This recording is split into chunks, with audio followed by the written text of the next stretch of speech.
Hi, you guys. So today we're doing the caramel apple sangria recipe. First, you're gonna need Ghirardelli or any type of caramel syrup. You're gonna also use any type of vodka, but they highly suggested the Smirnoff Kiss Caramel, in particular for this recipe, along with apple cider, fresh apple cider, and any Pinot Grigio or Sauvignon Blanc for crisp taste. Also, you're gonna get a half of apple if you're doing a one serving size in a glass. I coated my glass with caramel as well. I'm going in with Pinot Grigio because they said this was the best at the package store that I went to. And I poured my desired result. Just a heads up, this is a strong drink. Okay, it tastes exactly like caramel apple. It's very good. It's very crisp. But if you like something more sweeter, then you can use Moscato or something. They just suggested white wine.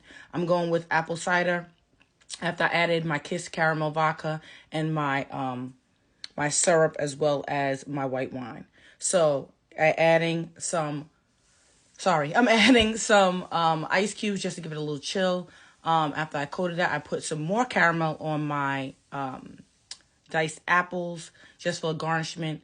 And it just adds flavor 10 times. It's sweet, but it is strong, and it just gives you a nice little vibe.